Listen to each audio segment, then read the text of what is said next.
DW Africa Link. It's Donald Trump again, after he recorded a historic victory in the US presidential election on November 5. Today's podcast will tackle one of the biggest what-if questions on the horizon. What would a second Donald Trump presidency mean for Africa? However, for African nations, his policies, often transactional and rooted in America first, could trigger a ripple effect on everything from trade and aid to foreign policy and security dynamics.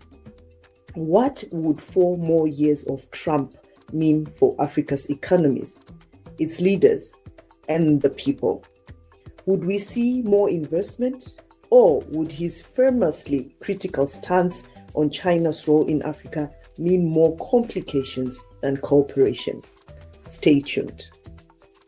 My name is Josie Mahachi. Welcome to Africa Link, the podcast that connects you to the stories that matter from Africa.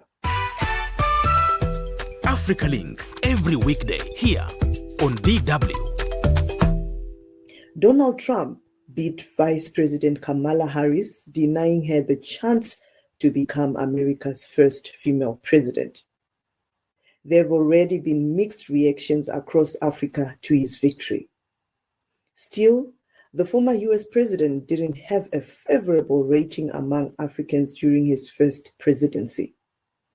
With his return, African immigrants living in the US are already apprehensive about their fate. So what would a Donald Trump presidency 2 mean for Africa? And how should Africa adapt to its policies? Joining me for this conversation is Professor Prof.Sikanku, an associate professor of journalism and communication at the University of Media, Arts and Communication in Ghana. He was also in the US for the campaigns leading to the election and has followed the political activities in the US. Also joining is Laura Kabelka, a DW reporter who is still in the US covering the before and the aftermath of the US elections. Now, I'll start with you, Laura. You've been covering these elections in the US. Can you just give us like a brief overview in terms of the build-up? Did people anticipate this would happen at all? Yes, I'm currently in Washington, D.C. I was also here around election night, and I will be for the next weeks. In the build-up, we talked to a lot of people here and also in other states. And it wasn't a huge surprise what happened, I would say, but there was still an idea of hope, if you will. And it was definitely not expected that the election results would come in so fast and so clear. We thought we would be very much busy the next days because we thought, as the polls predicted, it would be a close race, that we wouldn't know the results for days. So I think this was the biggest surprise. And of course, it's been very intense working here, and it's a very interesting experience to be here around this time. Right. Now, Professor Sikanku, you've been in the US as well for the campaigns leading to the election, and you've also been following the political activities in the US. It's Trump again. Was that what we're expecting, having been in the US monitoring the campaign activities? Yeah, so no, this was definitely not a surprise. I've been in the US following this physically and also from an analytical point of view. Earlier in the year, I was there during the primary season. I was there at the biggest conservative conference in the US, the CPAC, the Conservative Political Action Convention. I was there for that. And then I was there in August, September as well. Talking to people all across the US, for me, this is not a surprise because the impression I got was that for anybody who thought that Donald Trump was a spent force in politics, for anybody who thought that because of the felony charges that he had faced, for anybody who thought that he was so unhinged, unrestrained, and so out of political orthodoxy or character, and so there was no way that he was going to make a comeback, I think that that was a fib, or that was definitely, the person definitely did not appreciate the enormity of the support, and not just the enormity of the support, but the depth of committedness that his supporters had to him. So it is two things, not just the enormity of the support, but they were so viscerally committed and so extremely passionate about their support for Donald Trump. And it was there that I began to get a sense that, hey, this is just different. This is very different. This is new. This is like a movement. And so it was very, very possible that Donald Trump was going to come back into the White House, especially within the context of the inflation and the disappointment that people had with Joe Biden. Yeah, but the world, Professor, was looking forward to the first female president in America. What do you think worked for Trump and didn't work for Kamala Harris? Well, yes, there are a lot of people around the world who were hoping, some people were hoping that America will have its first female president. I think that Kamala Harris represents a certain sort of inspiration for a certain group of people. And then if you look at a gender dynamic all over the world, she definitely would have been a source of inspiration. Even as a presidential candidate, I do think she has inspired millions across the world. But to your question about what worked for Donald Trump, this is an issue that I have been contemplating myself. I think if you ask me that it all boiled down to a number of factors. And I'm not saying this just whimsically.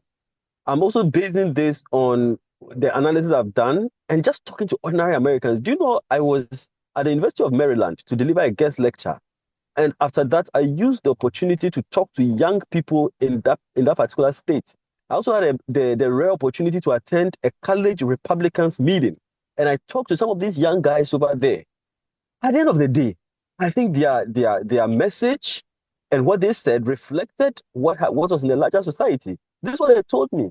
They said, one, even prices in the dining hall had increased. They said that doubled on campus over the past couple of months or years. And that is a microcosm or a symbolic of what was taking place within the larger US society. Grocery prices had increased. The price of fuel had increased. Even the price of a dozen eggs, or bread had shot up. And the value of the dollar, if you had $100 bill, the sort of things you could do, even me myself, I experienced it, the sort of things you could do, it cannot do the same thing now. So for me, I think what worked for Donald Trump was the economic message. Was one, the very conditions that people were feeling, and then two, the idea that he had the expertise, or people viewed him as being more competent in the economy. I think that was one of the things that worked for him. The second thing that worked for him was his immigration rhetoric. Make no mistake, there are a lot of Americans who are very concerned about the influx of immigrants into the country. People are not happy about it. People are not happy about the porous borders. And it's not just white working class Americans. It is Indian Americans. It is Latino Americans. These are people who say, well, I came here illegally. I don't know why other people should come illegally and come and put pressure on our resources, come and take our jobs from us. And some of them will come and you find out some of them have committed crimes and all of that. Donald Trump's rhetoric against the upsurge in the border is something that resonated with a lot of people. And then the last thing that I can tell you is about the cultural dynamic of America. There are a lot of people who thought that many Americans were departing from the traditional Christian values. The more the liberals pushed the transgender, and there were many people who would say that, well, I may not like Donald Trump's rhetoric. I may not like how he speaks. I may not even like who Donald Trump is. But on this very issue of same-sex marriage, on this very issue of transgenderism and all of that, I am going to use that as the single breaking deal for me and go in for this guy. And that is pretty much what happened.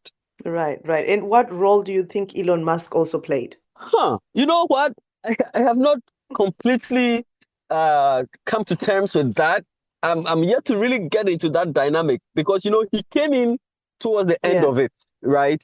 But what I can say is that in American elections, money is always a big deal. The advertising dollars, the ground game that you needed.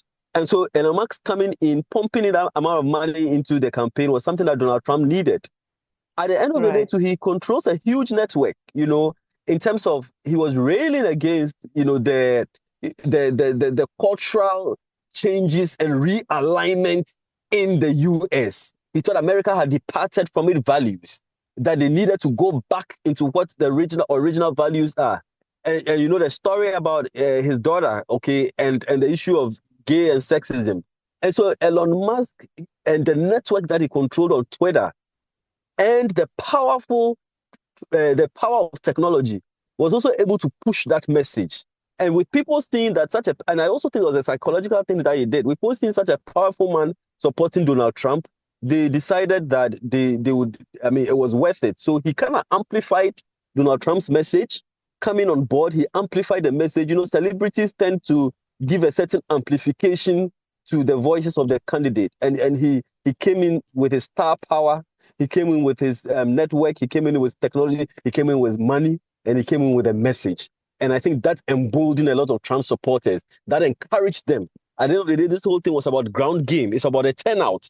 And it encouraged them to turn out and to vote for their guy. If you notice, the Democratic turnout was down compared to previous years. And I think that was one factor. Right. And Laura, you were also on ground. I mean, you're still there, actually. Professor here says that celebrities also play a role. However, we didn't see that work for Kamala Harris. What were your observations and major highlights about the process? Well, I would just like to add a few things because, of course, we have been talking about the economy, immigration issues, and values, if you will. I think we could also add security concerns. So the fact that Trump was promising to end the war in Ukraine and Gaza very soon into his second term. And another issue is, of course, what I have observed is that Harris didn't have a lot of time. So a major debate right now is whether or why Biden didn't resign earlier, whether he should have run for second term at all, because he actually said that he would give way for a younger part of the party. So he didn't do that. So it's more of like a shoulda, woulda, coulda right now. But at the end of the day, Harris only had like slightly over 100 days for this campaign. She managed to raise over $1 billion.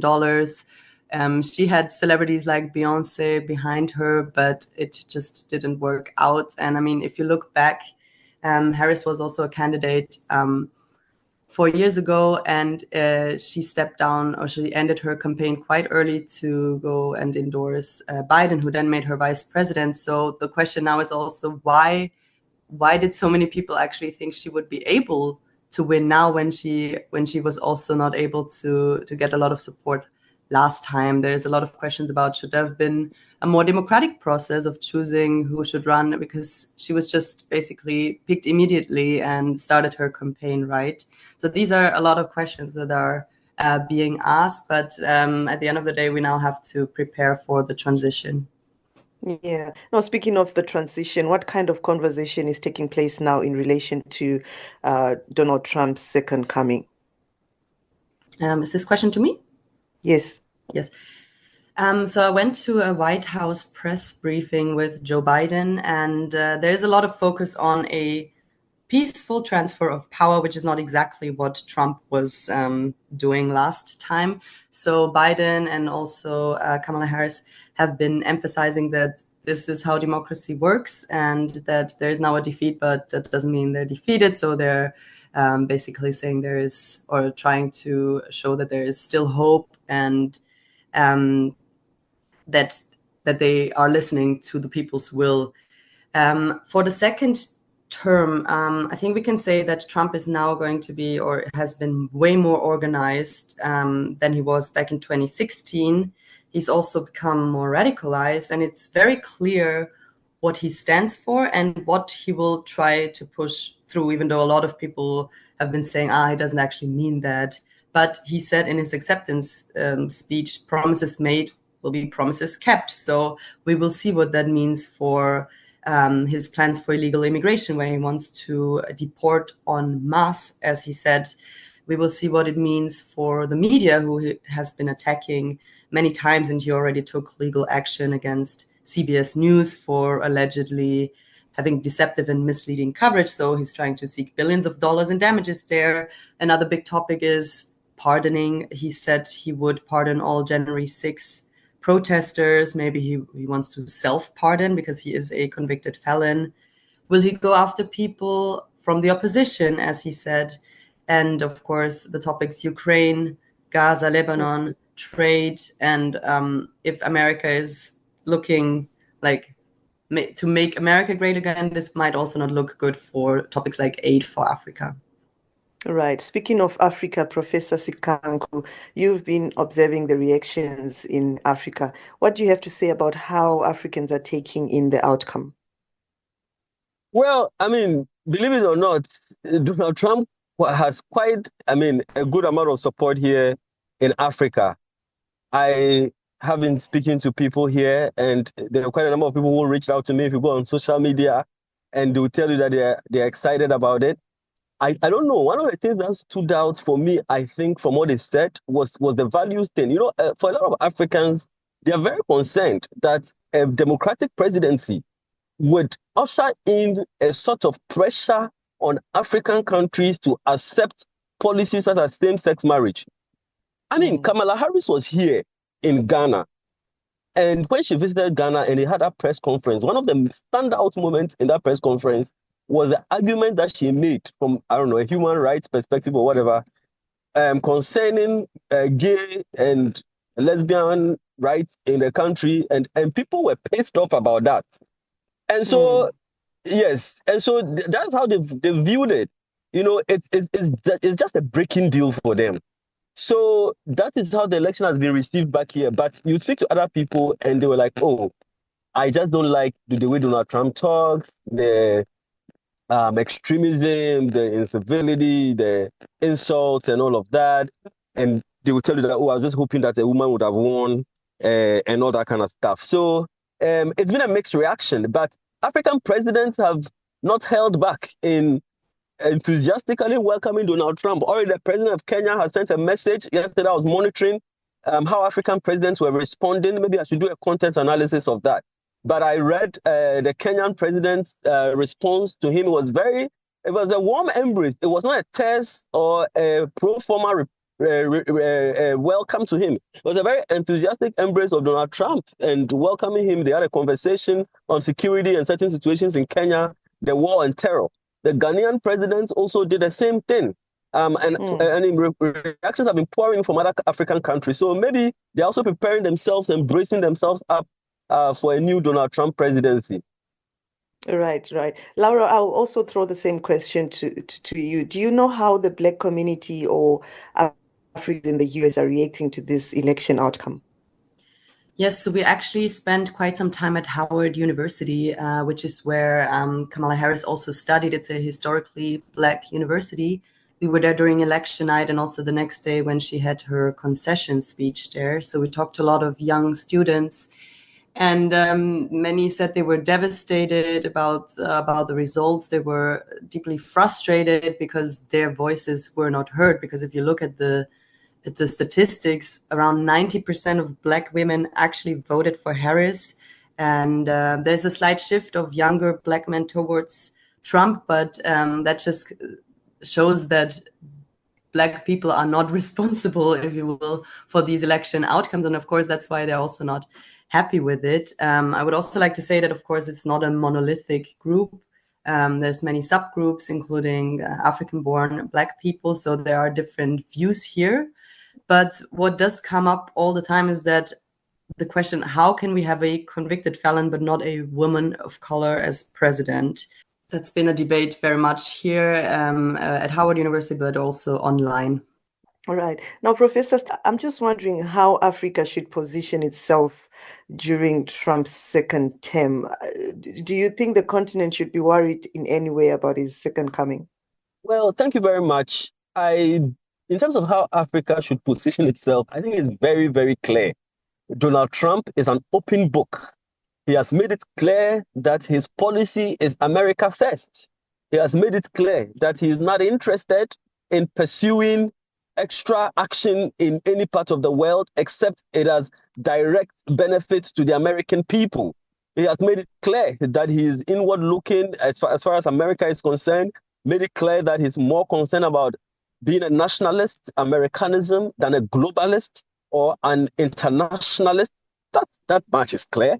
In terms of his views about Africa, he's already made us know what he thinks about the continent, summed up in the use of that label or that word, S word that he used to describe Africa. I mean, when somebody opens their hand and shows you what they think about you, I think it's enough for you to get a clear sense of who you are dealing with. He has also said that he is not interested in continuing the African Growth and Opportunity Act, the AGOA policy, which has run for some time. And so there are a lot of people who are skeptical about whether this major policy towards Africa would remain. I mean, this is a policy that guaranteed Africans to have reduced tariffs in terms of importations or exports to the US. He said he was going to impose a 10% tariff on imports all across the world. And of course, Africa would definitely be affected by this. So in terms of trade and investment, I do think that Africans should position themselves to deal with a transactional Donald Trump. They should position themselves to deal with a less globalist Donald Trump. They should position to deal with a less an American president who is less of an internationalist. But there are many people who also say that it also affects aid. All right. Anyway, I think we can clearly also wrap it up. So thank you so much for joining us here on DW Africa Link podcast, Laura Kabelka and Professor Sikanku. Thank you. At the Africa Link podcast, we always look across the continent to see how the stories and issues we are dealing with play out or at times even overlap. Africans worldwide have been reacting to the US elections and their implications for the continent. Our correspondents have been speaking to people in several countries. Let's hear some of those views. I have different feelings. On the other hand, we hope that as president, he do something about the dollar and the rand situation. Because here in South Africa, we are feeling it whenever things are changing on that side. Really, it is something that should be done because here in South Africa, I'm not ashamed to say it, poverty is rife.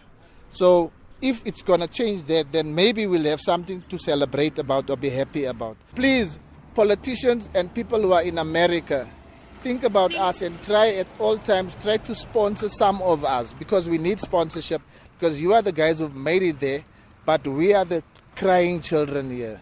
We are like the fledglings of the eagles.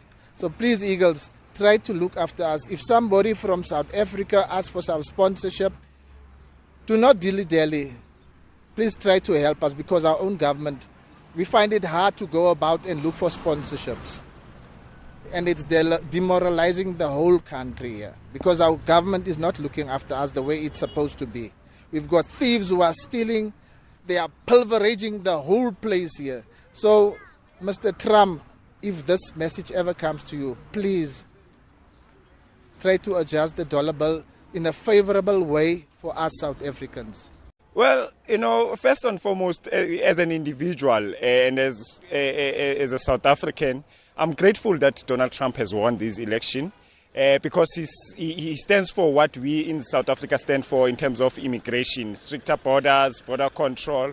What he can do for South Africa, well, I don't expect anything much because none of the American president, even Barack Obama, have done nothing for South Africa or Africa. So in terms of that, there isn't much we are expecting. But we are just grateful with a person who's got the same ideology and belief as us in terms of borders, in terms of illegal immigration has won. It gives us a backbone. It gives us more strength to also fight here in South Africa the issue of illegal immigration.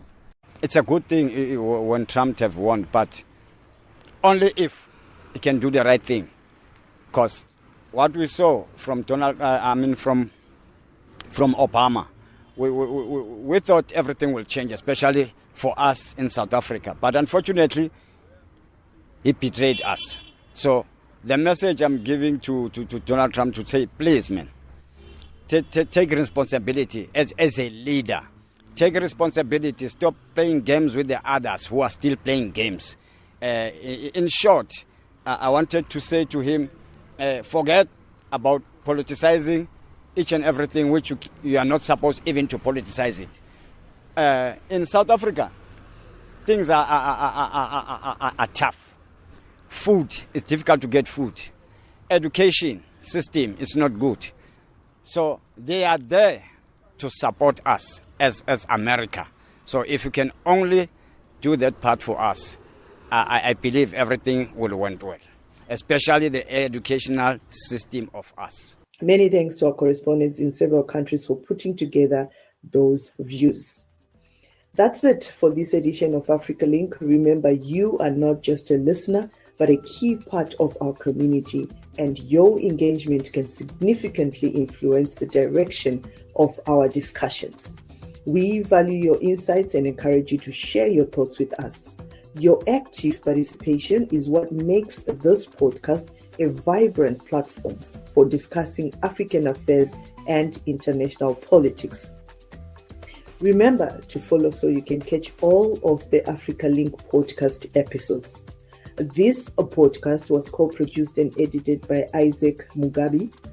My name is Josie Mahachi.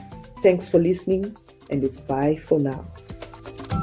DW